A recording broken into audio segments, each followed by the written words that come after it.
Baik, di sini saya akan menjelaskan tentang tutorial untuk uji validitas, uji reliabilitas, uji pengaruh simultan, dan uji pengaruh parsial. Baik, baik untuk yang pertama pasti siapkan dulu datanya, di mana di sini datanya saya masukkan ke dalam Excel. Di sini ada tiga variabel, yaitu kompensasi, variabel X1, motivasi kerja, variabel X2, dan kinerja, itu variabel Y. Jadi untuk datanya yang sudah dimasukkan ke Excel, yang pertama-pertama, semua itemnya itu dijumlahkan terlebih dahulu.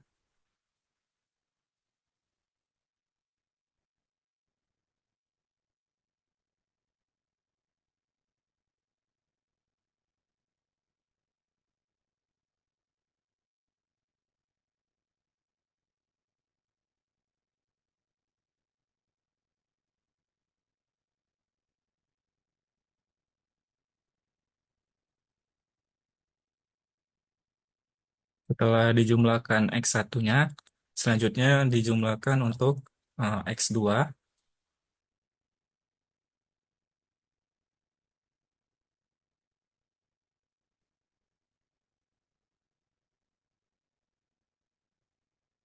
Setelah dijumlahkan untuk X2, selanjutnya dijumlahkan untuk variabel Y.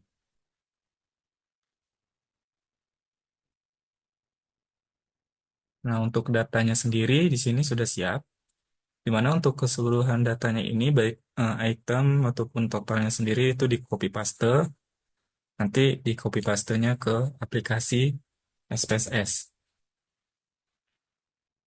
Nah, baik, setelah datanya tadi semua item yang sudah dijumlahkan, selanjutnya datanya tadi sudah di copy paste ke aplikasi SPSS. Di sini untuk tabulasi datanya sendiri sudah masuk ke SPSS.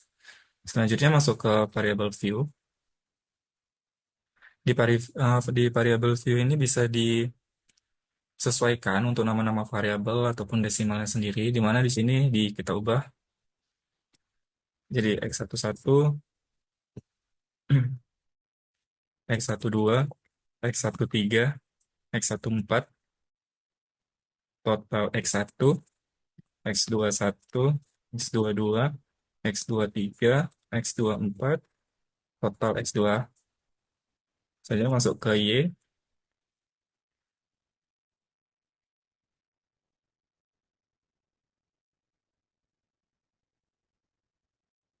Nah, jika seperti ini, selanjutnya bisa untuk eh, mengubah desimal di sini.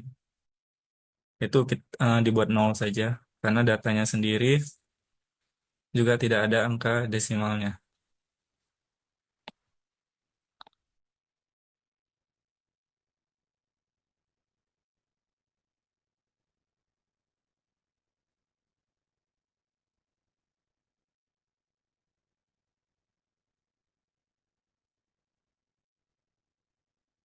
Nah, jika sudah selesai, masuk lagi ke data view, di mana untuk datanya sendiri ini sudah siap, sudah bisa untuk dilakukan pengujian, gitu ya. Untuk melakukan uji validitas sendiri, caranya itu dengan klik analyze, di analyze, habis itu correlate, dan bivariate.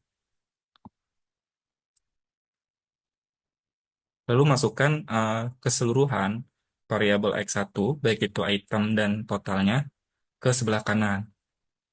Lalu di sini checklist percent. Jadi dilakukan untuk masing-masing variabel. Jadi di sini dikerjakan untuk variabel X1-nya dulu. Udah seperti ini langsung klik OK. Uh, di sini selanjutnya diperoleh uji validitas untuk variabel X1, di mana untuk melihat hasilnya itu bisa kita ambil dari nilai uh, R hitungnya saja atau korelasinya, yaitu 0,689, 0,789, 0,834, dan 0,797. Jadi nilai itu yang bakal diambil. Selanjutnya dengan cara yang sama, itu bisa dilakukan untuk X2 dan Y. Nah, selanjutnya dilakukan untuk variabel X2. Tadi analyze, correlate, sama bivariate. Di mana ini kita reset dulu. Selanjutnya masukkan variabel X2, baik itu item dan totalnya ke sebelah kanan, lalu klik OK. Selanjutnya di sini diperoleh validitas untuk uji uji validitas untuk variabel X2, di mana nilai R hitungnya yaitu 0,639, 0,558, 0,850, 0,820. Ini untuk hasil uji validitas X2. Lalu untuk yang terakhir, kita bisa lakukan hal yang sama untuk variabel Y. Untuk validitas variabel Y, analyze, correlate, bivariate, lalu masukkan variabel Y-nya ke sebelah kanan, baik itu item dan totalnya. Habis itu langsung klik OK saja.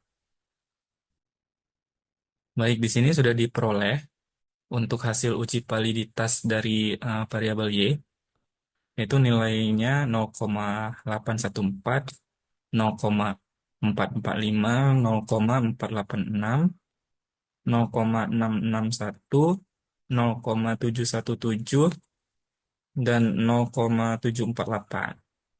Nah, untuk cara uji validitasnya seperti itu, di mana sudah dilakukan untuk variabel X1, X2, dan Y, di mana masing-masing dilakukan secara terpisah.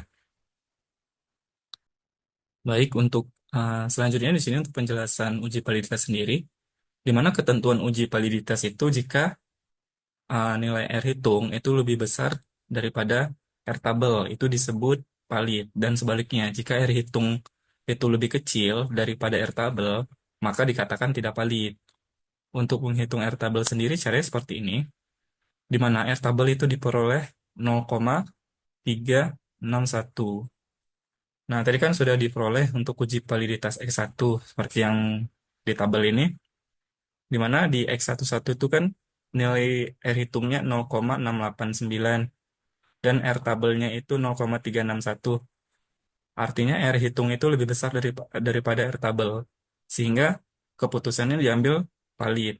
Seperti itu juga untuk item yang lain, di mana di sini diperoleh bahwa semua hasilnya itu valid. Gitu.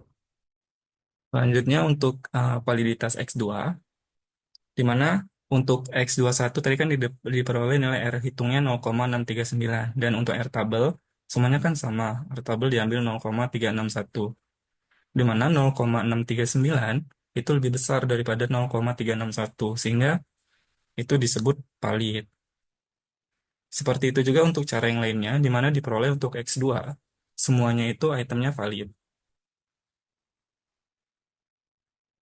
Selanjutnya untuk variabel variabel Y, di sini kita ambil Y1-nya itu nilai R hitungnya 0,814 dengan R tabelnya itu 0,361, sehingga 0,814 itu kan lebih besar daripada 0,361, sehingga keputusan yang diambil yaitu valid. Dan dengan cara yang sama diperoleh bahwa variabel Y semuanya itu itemnya valid seperti itu. Dan untuk selanjutnya akan dilakukan uji reliabilitas. Baik, untuk uji reliabilitas sendiri, caranya itu dengan analyze, pilih scale, lalu reliability analysis. Lalu masukkan masing-masing variabel terlebih dahulu, nanti variabel X1 dulu, lalu X2, lalu Y. Di mana beda aja di sini, untuk variabel yang digunakan, itu hanya itemnya saja, tanpa ada nilai total. Jadi misalnya X1 yang diambil yaitu X11, X12, X13, X14, tanpa ada nilai total. Nah, jika sudah seperti ini, klik OK.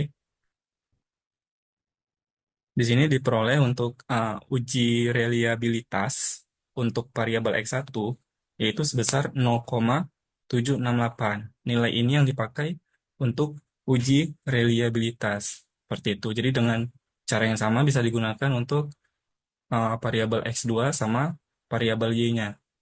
Ya, dengan cara yang sama, yaitu dengan cara analyze, habis itu pilih scale, lalu klik reliability analysis.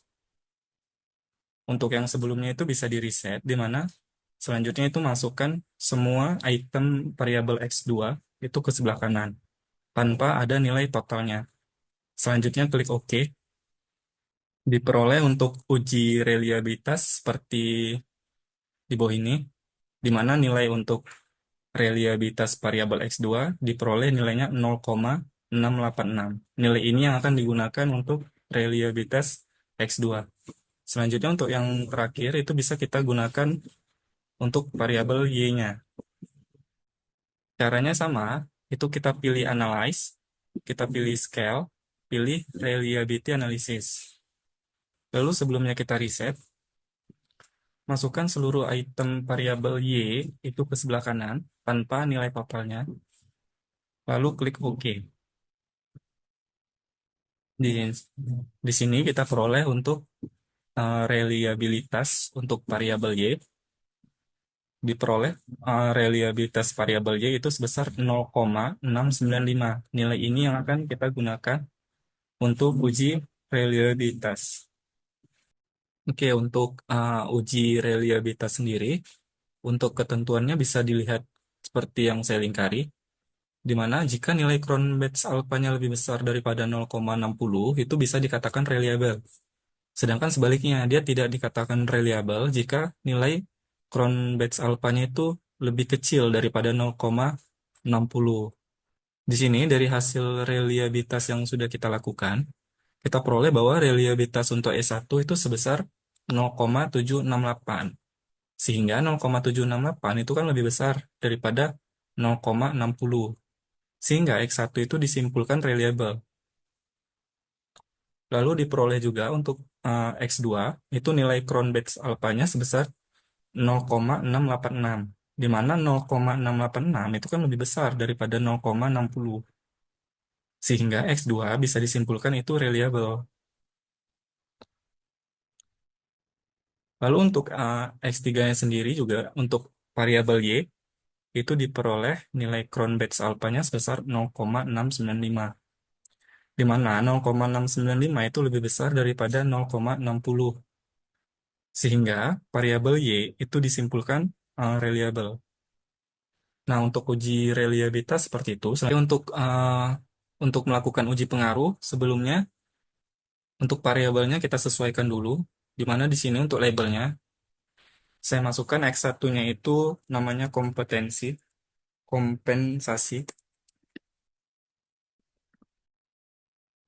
Lalu untuk yang keduanya sendiri itu ada motivasi kerja.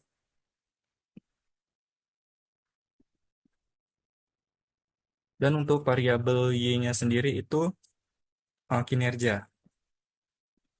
Di mana variabel X1 dan variabel X2 ini merupakan variabel independen.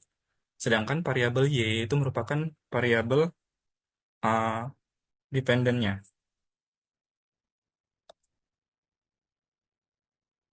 Untuk melakukan uji pengaruh secara simultan, itu caranya klik. Sebenarnya untuk uji pengaruh secara simultan dan parsial itu dilakukan bisa bersama. Itu caranya dengan klik Analyze, klik Regression, pilih Linear, masukkan variabel X1 dan X2 itu ke kolom independen. Sedangkan variabel Y-nya itu masuk ke variabel dependen. Dan jika udah seperti ini langsung bisa klik OK. Di sini diperoleh uji pengaruh, baik itu secara simultan maupun secara parsial. Di mana untuk yang tabel ini, itu digunakan untuk uji secara simultan. Sedangkan variabel koefisien ini digunakan untuk pengaruh secara parsial. Jadi dengan cara regression, itu diperoleh bisa langsung secara simultan dan secara parsial. Jadi akan dua output ini yang akan digunakan. Untuk uji pengaruh secara simultan sendiri, untuk ketentuannya bisa kita lihat di sini. Jika dia nilai F hitungnya lebih besar daripada F tabel, maka itu dikatakan berpengaruh. Begitu sebaliknya, jika F hitungnya lebih kecil daripada F tabel, maka itu tidak berpengaruh secara simultannya. Untuk mencari F tabelnya sendiri bisa dilihat dari yang saya lingkari. di mana untuk F-table itu diperoleh nilainya 4,21 dan untuk nilai F-hitung itu bisa diperoleh 0,482. Nah, sehingga 0,482 itu kan lebih kecil daripada 0,421 atau nilai F-hitung itu lebih kecil daripada F-table. Maka dapat disimpulkan sesuai ketentuannya, X1 dan X2 itu tidak berpengaruh secara simultan terhadap Y. Jadi seperti itu untuk uh, cara pengerjaan uji simultan.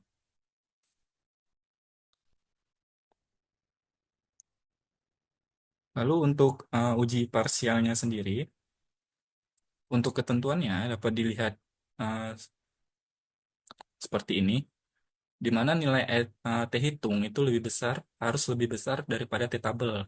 Baru dikatakan terdapat pengaruh parsial gitu kan. Sedangkan sebaliknya, jika nilai T hitung itu lebih kecil daripada T tabelnya, maka itu tidak terdapat pengaruh secara parsialnya. Untuk mencari nilai T tabelnya itu dapat dilihat seperti yang saya lingkari, di mana diperoleh T tabelnya itu 1,701. Untuk T hitung kompensasi atau T hitung variabel X1 itu sebesar 0,854 dan untuk yang variabel X2-nya itu 0,230. Sehingga dari sini bisa disimpulkan, diperoleh nilai T hitungnya tadi kan 0,854, sehingga 0,854 ini lebih kecil daripada 1,701 atau T hitungnya itu lebih kecil daripada T tabelnya. Maka disimpulkan bahwa X1-nya itu tidak terdapat pengaruh parsial. Nah, dengan penjelasan yang sama, seperti itu juga untuk variabel X2-nya, di mana variabel X2 atau motivasi kerja itu diperoleh nilai 0,230 itu lebih kecil daripada 1,701 atau T hitungnya itu lebih kecil daripada T tabelnya. Sehingga bisa disimpulkan bahwa X2-nya itu tidak terdapat pengaruh juga, tidak terdapat pengaruh parsial terhadap Y-nya. Jadi untuk uji parsialnya seperti itu.